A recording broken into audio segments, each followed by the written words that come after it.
Hello বন্ধুরা, কেমন আছেন সবাই? আশা করি সবাই ভালো আছেন। প্রতিদিনের মতন আজকেও কিন্তু আমাদের একটি নতুন ভিডিওর শুট চলছে। তোমার পকেটে যদি টেহা না থাকে তাহলে কেউ দাম দেবো না।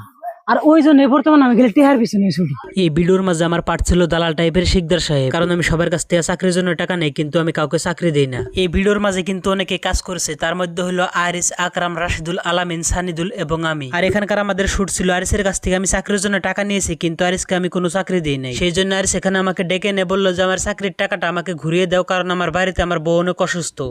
চাচা কি বেনি কই আপনি যে চাকরির নামে যে আমার কাছ থেকে টেহাটা নিছিলেন ওই টেহাটা আমাকে ঘুরাই দেন। আর এখানে আরিসের পাঠ ছিল কিন্তু একটি গরিব মানুষ, যার কাছ থেকে আমি অনেক টাকা নিয়েছি। আর আরকামের কিন্তু এখানে পাঠ ছিল যে আমার সহকারী আমার সাথে সাথে সবসময় থাকবে। আমাদের টিমের কিন্তু সবাই অনেক ভালো করে কাজ করে এবং তাদের সর্বোচ্চ দেওয়ার চেষ্টা করে, কিন্তু আমি হলাম পাক্কা দালাল। আমি কিন্তু কিছুতে চাকরির টাকাটা ঘুরিয়ে দেবো না, তাকে কিন্তু আরবা কারবা বোঝানো শুরু করলাম।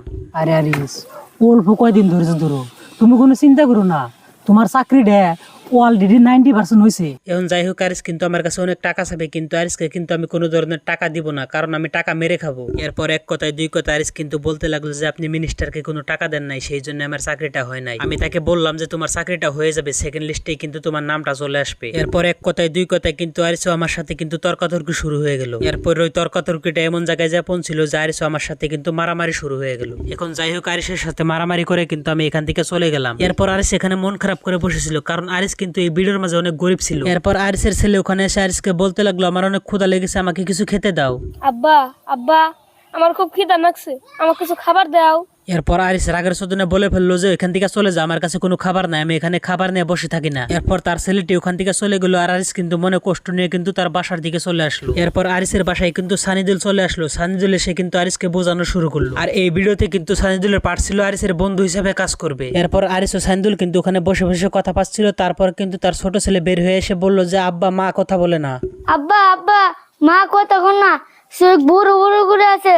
এই কথা শুনে আরিস ও সান্দুল কিন্তু লগে লগে ঘরের ভিতরে চলে গেল। ঘরের ভিতরে গিয়ে দেখে যে আরিসের বউ কিন্তু একেবারে মারা গেছে। বই মারা যাওয়ার কষ্ট বুকে নিয়ে কিন্তু আরিস কাঁদতে লাগলো, কারণ চিকিৎসার অভাবে কিন্তু তার বউটা মারা গেল। আরিসের কান্না দেখে কিন্তু আরিসের ছোট ছেলেও কাঁদতে লাগলো। এখন যাই হোক, আমাদের এই ভিডিওটার নাম ছিল কিন্তু অভিশপ্ত সার্টিফিকেট। আর এই ভিডিওটির এই নাম রাখার উদ্দেশ্য হলো সার্টিফিকেট থাকলেই কিন্তু চাকরিও পাওয়া যায় না, তার জন্য কিন্তু অনেক টাকা দিতে হয়। আমাদের এই ফুল ভিডিওটা কিন্তু অলরেডি ড্রিম আলিম ইউটিউব চ্যানেলে কিন্তু আপলোড করা হয়ে গিয়েছে। আর এই ভিডিওটির ডাইরেক্টর কিন্তু আমি ছিলাম না, এই ভিডিওটির ডাইরেক্টর ছিল আরিস। আপনারা কেউ যদি এই ফুল ভিডিওটা দেখতে চান তাহলে কিন্তু এক্ষুনি ড্রিম আলিম ইউটিউব চ্যানেলে গিয়ে দেখে আসতে পারেন। আর ভিডিওটির নাম ছিল অভিশপ্ত সার্টিফিকেট। আর ভিডিওটি দেখে যদি ভালো লাগে তাহলে কিন্তু আমাদের চ্যানেলে অনেকগুলো ভিডিও আপলোড করা হয়েছে, সেইগুলো দেখবেন। আর যদি ভালো লাগে তাহলে কিন্তু এই চ্যানেলটি সাবস্ক্রাইব করে রাখবেন। আজকের বারে ব্লগটি এখানে শেষ করছি। ব্লগটি যদি ভালো লাগে তাহলে সবাই কিন্তু লাইক শেয়ার করে আমাকে সাপোর্ট করবেন। ধন্যবাদ।